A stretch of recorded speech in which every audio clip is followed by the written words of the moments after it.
السلام علیکم، میرا نام ہے زبا عرفان اور آج ہم شروع کر رہے ہیں اپنا جوام القلم احادیث کا سیشنز۔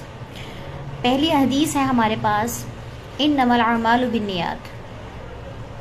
ترجمہ ہے اس کا کہ اعمال کا دار و مدار نیتوں پر ہے۔ حدیث کے ترجمے سے یہ معلوم ہو رہا ہے کہ ہمارا کوئی بھی عمل کا دار و مدار صرف اور صرف ہماری نیت پر ہے۔ اب اس میں علماء کے مختلف قول ہیں،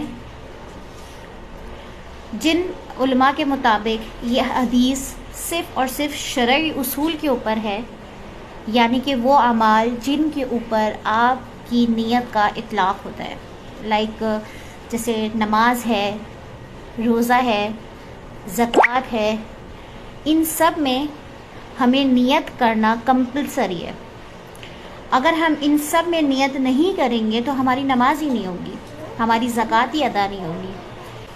ایک اور قول کے مطابق اعمال کا دار و مدار صرف اور صرف عموم پر ہے، یعنی کہ چاہے کوئی عمل اس کے اوپر نیت ہو یا نہ ہو، سب کے اوپر آپ کا اطلاق ہو جائے گا اس حدیث کے مطابق۔ یعنی کہ اگر آپ پانی بھی پی رہے ہیں تو بھی نیت کر سکتے ہیں، اگر آپ کھانا بھی کھا رہے ہیں تو بھی آپ نیت کر سکتے ہیں، اگر آپ کھانا بھی کھا رہے ہیں تو بھی آپ نیت کر سکتے ہیں، آپ نماز پڑھ رہے ہیں تو بھی آپ نیت کر سکتے ہیں۔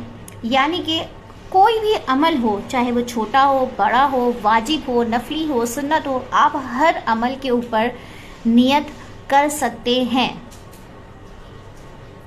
اب نیت کا مطلب کیا ہے؟ نیت کا مطلب ہے قصد القلب، یعنی کہ دل کا ارادہ۔ دل کا ارادہ کیا چیز ہے؟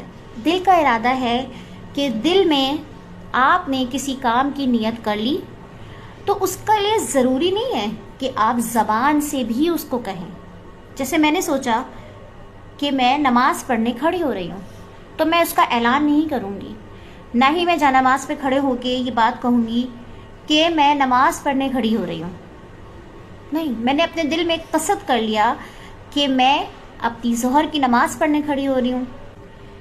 یعنی کہ اب وہ شخص جو ہے، جو نیت کر رہا ہے، وہ خالصتاً خلوص کے ساتھ اللہ رب العزت سے طلب کر رہا ہے کہ یہ عمل میں نے تیرے لیے کیا میرے اللہ، تو اب وہ شخص اللہ کے ہاں مخلص کہلایا جائے گا۔ کتنی پیاری بات کہ صرف اور صرف نیت کر لینے سے ایک شخص اللہ رب العزت کے قریب مخلص کہلانے لگ جاتا ہے۔ مخلص ہونے والا جو شخص ہے، اس کا کوئی بھی عمل آہستہ آہستہ اپنی زندگی میں اخلاص سے خالی نہیں رہتا۔ وہ اللہ رب العزت کی برکتیں بھی حاصل کرتا ہے اور اللہ رب العزت کی طرف سے ملا گیا اجر جو ہے اس کو بھی حاصل کرتا رہتا ہے۔ اسی طرح ہم اپنے چھوٹے چھوٹے کام کے اندر بھی نیت کو داخل کر سکتے ہیں۔ جیسے کہ فار ایگزامپل ہم کپڑے پہن رہے ہیں تو ہم اس میں اچھے کپڑے پہن رہے تو ہم اس میں یہ نیت کریں کہ ہمارے نبی کی سنت ہے کہ ہم پاک لباس پہنیں، صاف ستھرا لباس پہنیں، یا ایسا لباس پہنیں جو ہمارا سطر ڈھک رہا ہو، کہ اللہ نے ہمیں حکم دیا ہے، ہمارے نبی نے ہمیں حکم دیا ہے کہ ہمارا سطر ڈھکا ہوا ہو، تو اس میں ہمیں نیکیاں ملیں گی، اس میں ہمیں ثواب ملنا شروع ہو جائے گا۔